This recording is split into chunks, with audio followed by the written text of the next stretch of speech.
Burna Boy really kicked a couple out of his concert because they were literally sleeping in front row while he was performing.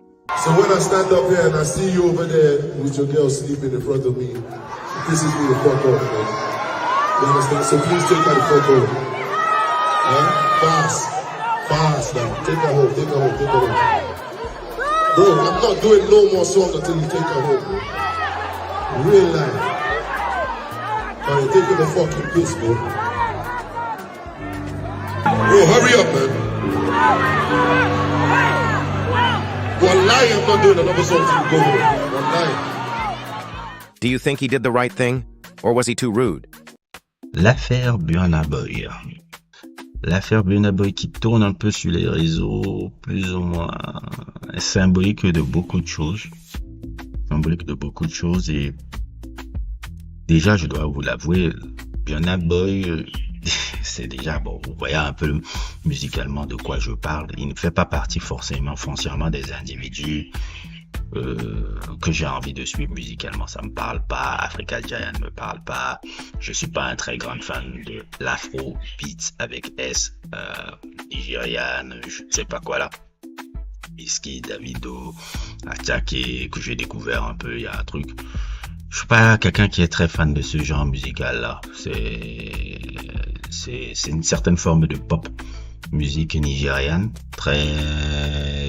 qui a beaucoup de succès, ou qui montre aussi une certaine forme d'inventivité un peu de la musique nigériane, urbaine un peu si vous voulez, puisque c'est des gens qui viennent pour la plupart un peu du milieu urbain nigérian, qui ont réussi à créer cette musique là.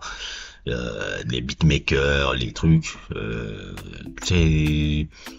ouais, je suis content de voir des Africains qui ont réussi à exporter un genre musical qui a conquis le monde comme ça, un afrobeat. Mais musicalement, dans mes goûts personnels, je suis pas quelqu'un qui va consommer ça au truc je le trouve un peu très rebarbatif. Et je trouve aussi que nous, au Cameroun, on a repris les codes de la sans... Ça veut dire même les artistes camerounais ressemblent à des Nigérians, des trucs et tout. Bon, ça me saoule un peu. C'est pas une musique qui me parle vraiment. C'est vraiment pas une musique qui me parle vraiment. Je dois vous avouer, j'écoute pas vraiment ça et tout. Maintenant, s'il y a des gens qui l'aiment, tant mieux, hein. Tant mieux, et chacun ses goûts, comme on dit, mais vous voyez les goûts musicaux que j'ai, les trucs que j'ai. Je dis pas que j'ai le monopole du bongo et que le bongo ne vient que de moi. Mais je vais pas me réduire à écouter l'afrobeat là, c'est très intéressant. Sauf peut-être un que je vous ai déjà fait un sujet et je veux même pas le classifier comme tel. Obon Jaillard, par exemple, les gens parlent souvent de Burna Boy, mais moi je vous ai parlé plutôt de Obon Jaillard. Un peu, j'ai fait même les deux sujets qui apparaissent sur votre écran. Sur Obon Jaillard, c'est vraiment quelque chose que je trouve un peu plus, parce que c'est pas justement de l'afrobeat, hein, ça a des éléments de pop anglaise, les éléments électroniques, les éléments alternatifs. Bon, c'est vrai que l'afrobeat c'est aussi de la musique électronique puisque c'est fait par machine haute et tout. Mais il y a une plus grande diversité, une plus grande virtuosité un peu dans la musique de ce gars-là. Un personnage un peu que je trouve un peu plus ou moins attachant haute et tout. Et tout le contraire de Burna Boy un peu qui... le Burna Boy qui est en train de prendre un sacré backlash depuis là, un backlash un peu où les Américains déjà, comme je vous l'ai souvent dit, relation entre Noirs africains et Noirs américains, c'est pas l'amour fou. On rappelait un peu de cette Camerounaise qui avait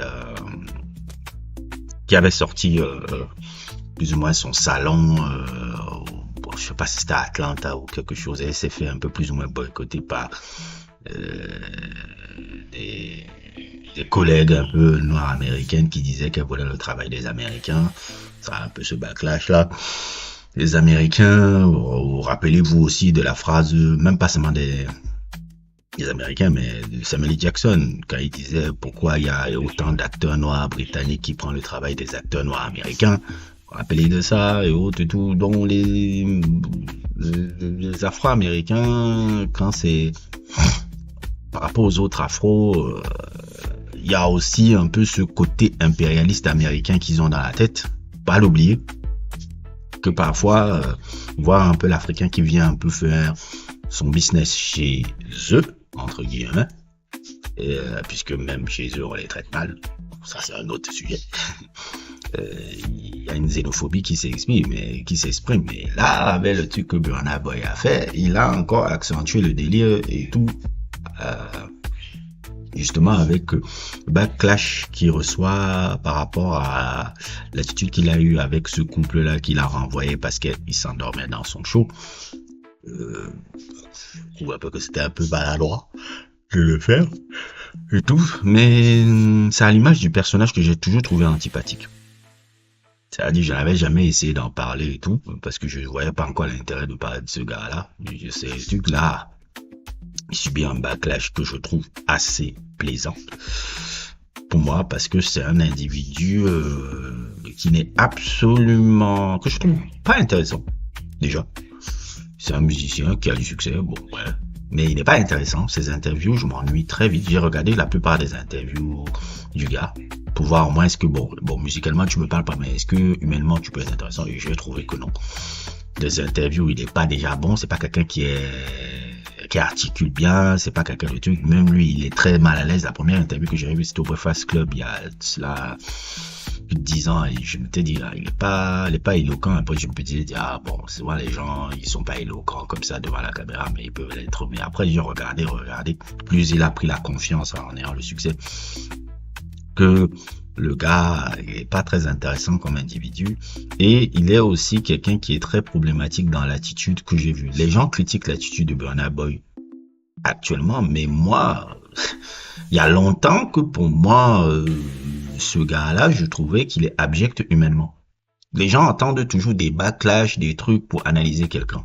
Mais moi, je me rappelle de cette histoire-là au Nigeria, là. En boîte, là. C'était arrivé il y a 4 ans, 5 ans. Ça, c'est ça qui avait fait le truc. Ça avait fait un petit mini-buzz. Après, c'est nécessaire à entasser. L'histoire où il y avait cette jeune femme avec son mari qui était en boîte de nuit. Et que cette jeune femme, ils étaient dans, comment on appelle ça, elle avait expliqué ça plus ou moins dans sa story Instagram à l'époque, où elle était, si je me rappelle bien, elle était dans une table avec son mari et ses amis ou quelque chose comme ça, et il y avait une autre table où il y avait le Burna Boy et ses Mishinda, ses Chinda et autres et tout là, ses suiveurs là. Burna Boy envoie quelqu'un dans la table de cette femme-là pour lui dire que Burna Boy veut te parler, si tu veux, tu vas te déplacer. La femme refuse très poliment une première fois en disant je suis avec mon mari, tout, mais merci quand même Paul. Il repart. 20 minutes plus tard, la femme, le gars revient et tout. Il envoie, je crois, une bouteille ou quelque chose comme ça pour dire oui, c'est la bouteille et tout parce que il te trouve très jolie et tout. Il voudrait que tu viennes encore. La femme encore une deuxième fois, poliment, refuse le cadeau et le truc que je suis avec mon mari, nous sommes bien. Et tout. Il revient encore une troisième fois, le garde, et tout. Et là, je pense ici c'était la troisième fois ou quatrième fois. Et là, il y a une altercation qui se fait avec les membres de la table de cette femme et de son mari. Et les membres un peu de la sécurité de Burna Boy, un peu plus ou moins qui mènent là, et tout l'entourage de Burna Boy. Et ça part dans une grosse bagarre, gros truc.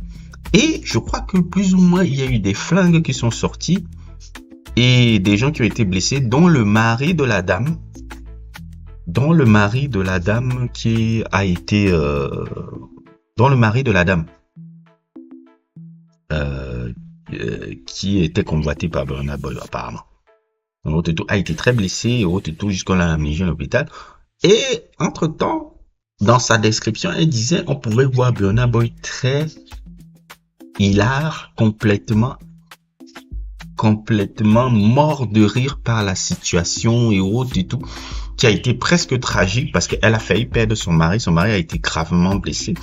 Beaucoup de gens ne blaguent. Elle a dû ramener son ami à l'hôpital et tout. Cette histoire a fait le buzz pendant 3-4 jours sur le net à l'époque. Ça devait être il y a 4 ans, 5 ans, si je me souviens bien. Il y a 3 ans, 4 ans. Ça a fait le buzz comme ça. Plus ou moins. Après, ça s'est entassé. Mais moi, comme vous savez, je suis toujours ce genre d'individu que même si il y a une petite fumée, je note une petite fumée parce que les gens, on les juge sur les détails. voyez que moi, je regarde souvent des petits détails, je ressors des petites informations. Moi, je suis quelqu'un, je juge sur les détails, les petits détails, les petits détails. Un regard, un truc, un truc. Moi, dans la vie, je suis comme ça. Je juge sur les petits détails. Même si, par exemple, même il y a des chaînes YouTube qui ont peut-être 10 vues ou 10 abonnés. Je vais regarder ce que tu as à dire. Parce que la vérité, ce n'est pas la popularité. Tu peux avoir 10 vues et raconter énormément de choses pertinentes. Tu peux avoir 10 vues et raconter des choses complètement stupides. Mais il y a un truc là où tu commences à regarder quelqu'un et tu regardes comment les infos se concordent. Tu dis, ah non, oh, il y a quelque chose là. Moi, je n'ai pas besoin de la popularité pour suivre me faire une opinion sur quelqu'un. C'est pas la popularité. Si vous analysez même ma chaîne, je suis vraiment pas quelqu'un qui attend la popularité pour analyser une situation ou quelque chose comme ça. J'ai vraiment un libre arbitre par rapport à ça. Et le comportement de Burna Boy est très mauvais.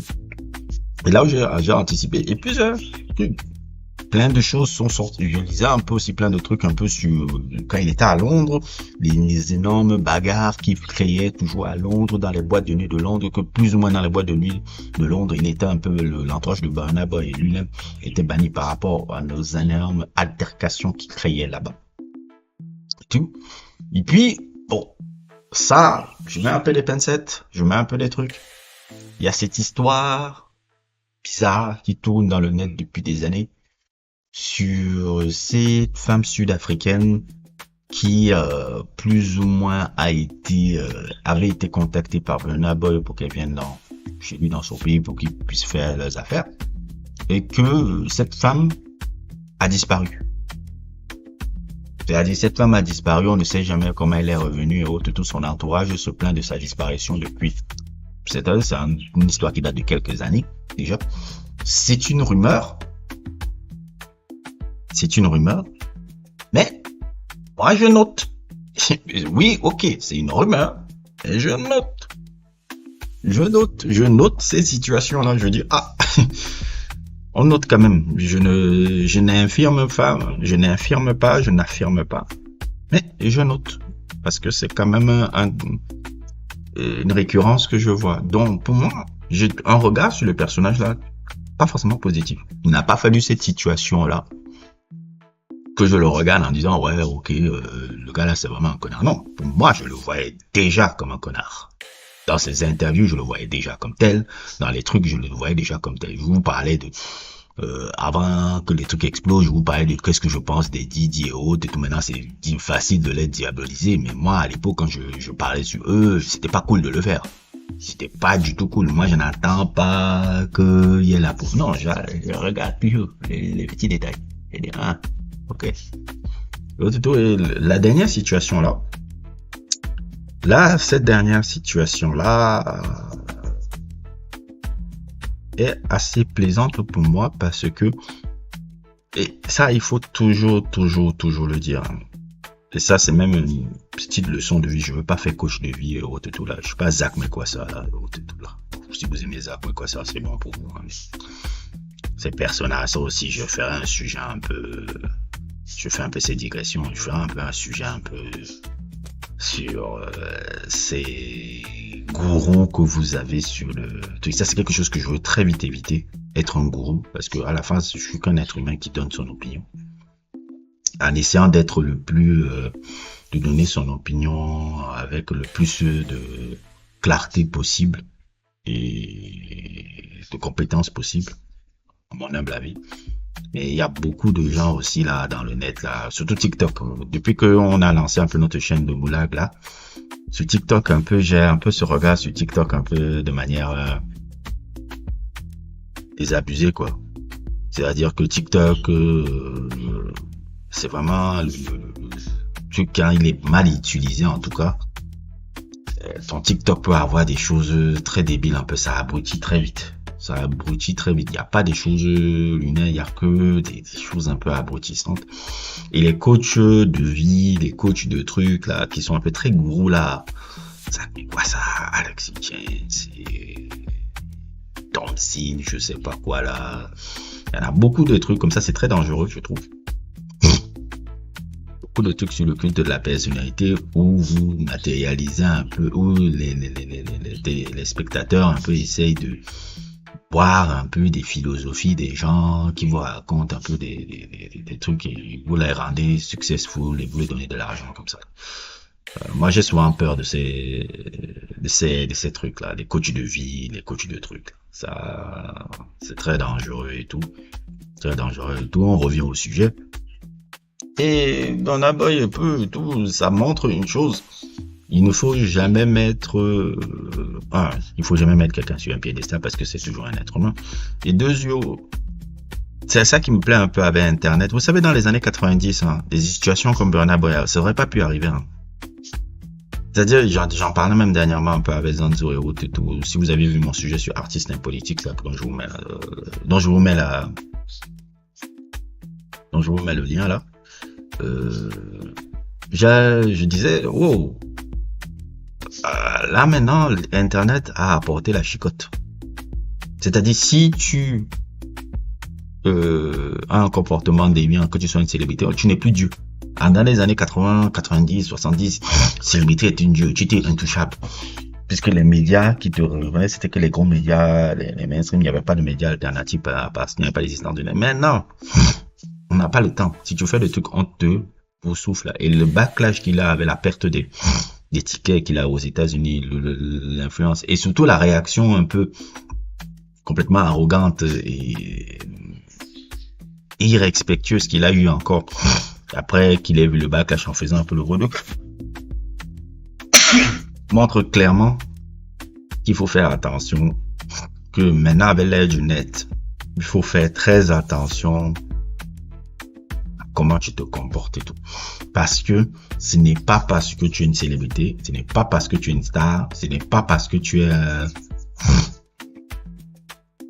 superstar ou quelque chose que tu vas, mal parler aux gens, 2, mal parler à ton public, et 3, croire que tu ne pourras pas être touché parce que toi, en tant qu'artiste, c'est ton public qui te fait. On n'est rien sans les gens. Je cesse de le dire. On n'est rien sans les gens. Un YouTuber n'est rien sans ses viewers. Un artiste n'est rien sans le public qui vient acheter ses tickets de concert. Un chef d'entreprise n'est rien sans ses employés. C'est l'échange qui est important. Et il faut faire très attention quand tu commences à mépriser le public qui t'a amené là où tu es. Je ne dis pas qu'il faut tout accepter du public et être esclave du public. Parce que je dis. Mais il faut faire très attention à mépriser le public qui te suit. C'est très dangereux ça. C'est très dangereux. Parce que le backlash peut être très violent et c'est ce que Burna Boy est en train de subir là. Et je trouve que c'est magnifique, surtout pour l'individu que je trouve foncièrement antipathique. Foncièrement antipathique. Là, plus ou moins, sa tournée n'est pas très rentable et tout. Et aussi, je pense que voir sa chute aussi me plaira bien. Parce que le personnage, vraiment aussi me sort par les trous et que c'est comme on dit souvent aux États-Unis, un cautionary tale pour les gens qui pensent que quand on est arrivé à un niveau là, on peut se permettre des actes de irrespect ou des actes de trucs. Comme je l'ai dit, on n'est plus dans les années 80-90 où vous êtes protégé par les médias là. Les médias alternatifs sont là pour vous chicoter et s'ils vous chicotent, ils vous chicotent très bien. Il vous chicote très bien. Et voilà, la sanction est tombée. Tu commences à perdre plus ou moins un peu tes trucs. Et aux États-Unis, je pense qu'ils vont te bannir. Aux États-Unis, plus ou moins, ils vont te bannir. Déjà que eux, ils sont très xénophobes. Ils sont très xénophobes là-bas. Je pense que là, ils ont trouvé encore le bon moyen pour te dire dégage et n'en reviens pas. Donc, c'était un peu ma réflexion du jour. Pas forcément très élaborée, pas forcément un truc. J'ai voulu surfer un peu sur la vibe du buzz avec le truc de Burna Boy parce que bon, ça peut toujours rapporter des vues, ça peut toujours rapporter des clics et tout. Et j'ai décidé de faire un peu ce sujet bullshit là qui m'inspire pas tant que ça, mais qui peut me permettre de donner une opinion sur un sujet vraiment, je vous assure que ça me dit absolument rien. C'est juste parce que sur YouTube là, il faut parfois suivre un peu les choses de l'algorithme. Là. Je me rappelle, j'ai fait un sujet là qui suivait l'algorithme. Là, j'ai vu les vues que j'ai gagnées. J'ai dit, ah, ok. On va souvent faire des sujets casse-croûte. Casse-croûte comme un peu ces sujets de merde là. Et ça, c'est pas des sujets qui me passionnent vraiment. Mais bon. Faut un peu jouer le jeu du game. N'hésitez pas à liker, n'hésitez pas à vous abonner et à plus pour d'autres aventures.